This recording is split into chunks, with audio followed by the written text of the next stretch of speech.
aqui hoje na Escola de Paz para falar de recompensa, castigo ou consequência. Qual das três possibilidades será a melhor para que a gente possa corrigir o comportamento infantil e fazer com que a criança aprenda respostas cada vez mais ajustadas?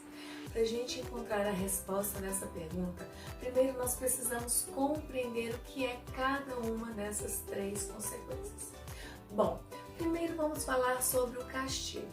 Castigo é, na verdade, uma forma de punição. Quando a criança apresenta um comportamento que eu não desejo, que eu não gostaria que ela emitisse, o que eu faço? Eu dou a ela algo que ela não goste, o que a gente chama de estímulo aversivo. Então, algumas pessoas escolhem a palmada, algumas pessoas mandam ela ir para o cantinho do pensamento, tudo com a intenção de que ela deixe de fazer aquele comportamento. Mas a gente precisa pensar no efeito do castigo sobre o comportamento infantil. Nós temos algumas coisas a considerar. A primeira é que quando eu coloco uma criança de castigo, quando eu ofereço um estímulo aversivo para essa criança, o que eu estou comunicando para ela? O que eu digo claramente para essa criança? Eu apenas digo, olha, não faça mais isso. Não brigue com o seu irmão. Mas eu disse a ela o que ela deveria fazer? Eu disse a ela como ela deveria se comportar?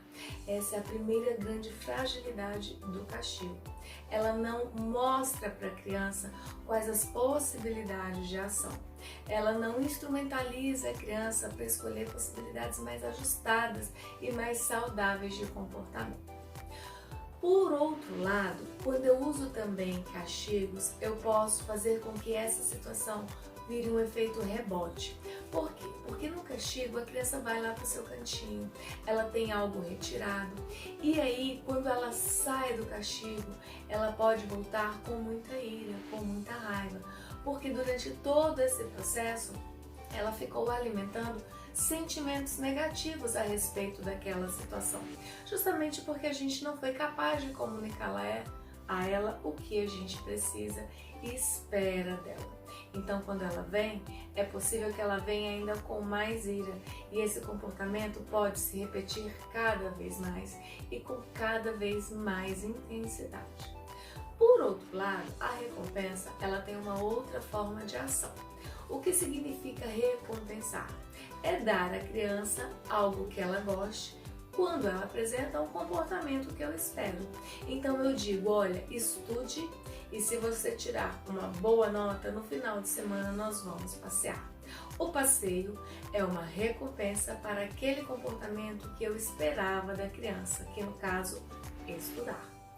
Nesse sentido, ele já é um avanço com relação ao castigo. Por quê?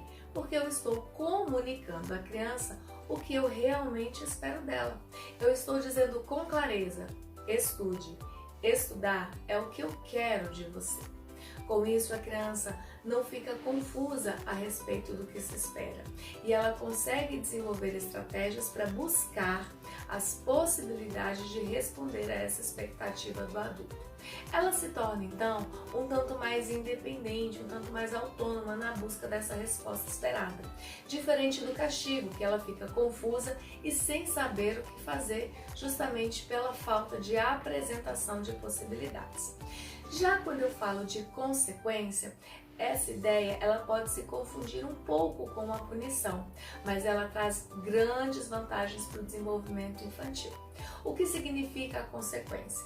Após a criança apresentar o comportamento, eu preciso trabalhar com ela o que vem depois. Qual é a consequência desse comportamento para você? É aquela história de toda ação tem uma reação. A criança precisa entender essa cadeia. Ela precisa saber que ela vai ser responsável pelas suas escolhas.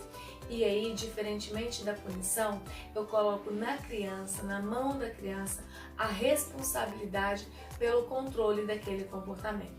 Diferente na punição, que quem controla o comportamento sou eu e quem controla as variáveis que vêm após o evento também sou eu. A criança ela fica extremamente passiva e por isso ela fica confusa e perdida, não sabendo como lidar. Na consequência, diferentemente, eu coloco a criança para pensar sobre o ato. o que você fez? Isso foi certo? Isso foi errado? Teria outras possibilidades de fazer? E com isso, ela começa a elaborar melhor o seu pensamento, a compreender o seu comportamento, os efeitos do seu comportamento sobre o meio e sobre si mesma. E com isso, ela começa a ter clareza de como ela deve cada vez mais regular o seu comportamento. Isso vai ser um processo contínuo e progressivo, porque a cada novo comportamento, essa criança vai ser estimulada a pensar sobre ele e sobre as outras possibilidades de ação. Então, no caso da consequência, a gente tem uma aproximação muito maior entre pais e filhos. A gente cria um vínculo positivo, diferente na punição, em que efeitos de medo, de tensão, começam a se estabelecer dentro dessa relação, porque a criança passa a agir por medo e não por compreensão.